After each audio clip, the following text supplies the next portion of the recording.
प्रिय छात्रों, आप जानते हैं कि आपका टाइम टेबल बता दिया गया है। 22 तारीख को लगभग हिंदी होगी आपकी। तो आज हम आपको अनिवार्य संस्कृत पढ़ा रहे हैं। पहला लेसन है आपका वाराणसी, जिसको हम बनारस के रूप में भी जानते हैं। तो आप लोग अगर पढ़ना चाहते हैं, लाइन बाय लाइन समझना चाहते हैं, तो आप लोग भी पुस्तक लेकर बैठ जाइए, क्योंकि हम पुस्तक लेकर बैठे हैं यहाँ पर। तो शुरू करते हैं। वाराणसी सुविख्याता प्राचीना नगरी, यानी कि जो बनारस है वह एक प्रसिद्ध प्राचीन नगर है। इयं विमल सलील तरंगाया गंगाया कूले स्थिता। यह विमल मन होता है स्वच्छ, और सलील मन होता है जल, और गंगाया मन गंगा के, यानी यह स्वच्छ जल तरंगों वाली गंगा के तट पर स्थित है। अस्या घट्टानां वल्याकृतिः पंक्तिः धवलायां चंद्रिकायां बहुराजते। इसके जो घाट हैं वो वलयाकार मतलब घुमावदार घाट हैं, तो वो चांदनी रात में बहुत चमकते हैं, बहुत सुंदर लगते हैं। अगणिताः पर्यटकाः सुदूरेभ्यः देशेभ्यः नित्यम् अत्र आयन्ति। अस्या घट्टानां च शोभा विलोक्य इमा बहु प्रशंसन्ति। अर्थात प्रत्येक वर्ष यहाँ अनगिनत पर्यटक आते हैं, इसके घाटों को देखते हैं और इसके सौंदर्य की बहुत ज़्यादा प्रशंसा करते हैं। आप जानते हैं ना कि अगर भारत को, भारतीय संस्कृति को समझना है ना बाबू, तो बनारस। आगे चलते हैं। तो वाराणस्याम प्राचीन काला देव गेहे गेहे विद्या दिव्यम ज्योति द्योतते। प्राचीन काल से ही वाराणसी के घर घर में विद्या की ज्योति जलती है। अधुना अपि, आज भी, अत्र संस्कृत वाग्धारा सततम प्रवहति जनानां ज्ञानम च वर्धयति। आज भी संस्कृत भाषा की जो है वो धारा सतत प्रवाह करती है, और क्या करती है, लोगों को ज्ञान प्रदान करती है। अत्र अनेके आचार्य मूर्धन्या विद्वांसः वैदिक वाङ्मयस्य अध्ययने अध्यापने च इदानीं निरताः। अर्थात आज भी यहाँ अनेकों मूर्धन्य विद्वान है ना, ये लोग यहाँ अध्ययन और अध्यापन का कार्य करते हैं। ठीक है। न केवलं भारतीय अपितु वैदेशिकाः गीर्वाणमान्याः अध्ययनाय अत्र आगच्छन्ति। केवल भारतीय ही नहीं बल्कि विदेशों से संस्कृत भाषा का अध्ययन करने के लिए यहाँ लोग आते रहते हैं। निःशुल्कं च विद्या गृह्णन्ति, और निःशुल्क मतलब विदाउट फी, एकदम बिना फीस के शिक्षा ग्रहण करते हैं संस्कृत की।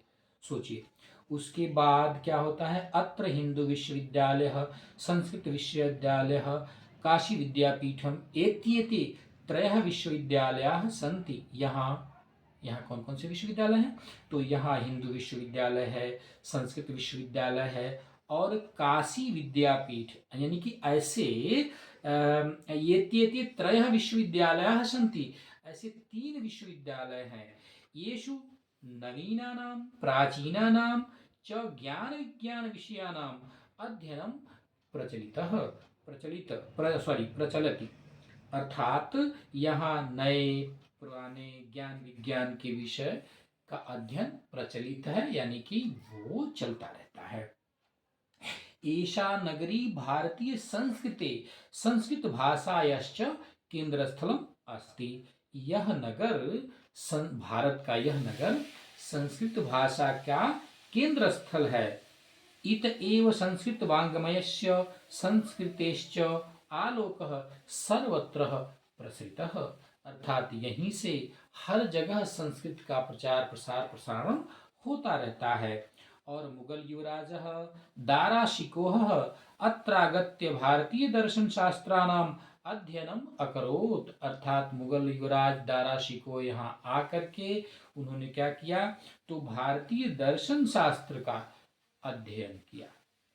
उसके पश्चात क्या हुआ कि स तेषां ज्ञानेन तथा प्रभावितः अभवत् यत् तेन उपनिषदाम् अनुवादं पारसी भाषायां कारितः। इस भाषा से वो इतने इस भाषा से इतने प्रभावित हुए, मतलब भारतीय दर्शन शास्त्र से, कि उन्होंने इसका अनुवाद पारसी भाषा में किया, है ना। इसके अतिरिक्त अब क्या है, इयम नगरी विविध धर्मानाम संगम स्थली, यह नगर विभिन्न धर्मों का, विविध मतलब कई प्रकार के धर्मों का संगम स्थली है। महात्मा बुद्ध, तीर्थंकर, पार्श्वनाथ, शंकराचार्य, कबीर, गोस्वामी तुलसीदास, अन्ये च बहवः महात्मानं अत्रागत्य स्वीयान विचारान प्रसारयन्। तो यहाँ महात्मा बुद्ध माने महात्मा बुद्ध, तीर्थंकर पार्श्वनाथ, शंकराचार्य, कबीर, गोस्वामी तुलसीदास और ऐसे बहुत से महात्मा, लिखते हैं कि अन्य च बहवा महात्मा, ऐसे से बहुत से महात्मा यहाँ आए और अपने विचारों का उन्होंने प्रसारण किया।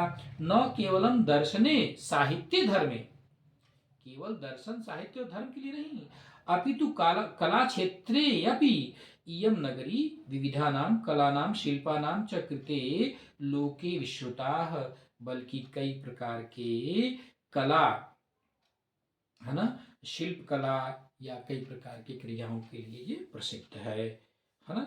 अत्रत्या कौशेय शाटिका देशे देशे सर्वत्र स्पृहन्ते, यहाँ की जो साड़ी है ना वो देश के कोने कोने में जाती है। जब आप लोग का ब्याह होगा तो उसमें बनारसी साड़ी जाएगा, सुने ना, एगो बनारसी, एगो चंदेरी, पता नहीं क्या क्या, तो वो साड़ी भी प्रसिद्ध है। उम्मीद है कि आपको काफ़ी पसंद आया होगा।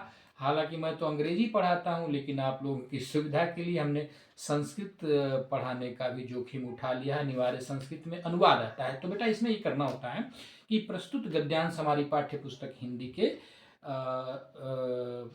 की अनिवार्य संस्कृत यानी प्रथम पाठा से वाराणसी से लिया गया है। इसके रचयिता विचेता का नाम नहीं लिखा जाता है, उसके बाद सीधा व्याख्या लिखते हैं या अनुवाद लिखते हैं। ठीक है, उम्मीद है कि आपको पसंद आया है। खुश रहिए, आबाद रहिए और बिल्कुल बने रहिए यहाँ, चिंता मत करिए। 3 विषय तो हम आपको ऐसे ही पढ़ा देंगे, हिंदी, संस्कृत और अंग्रेजी। धन्यवाद।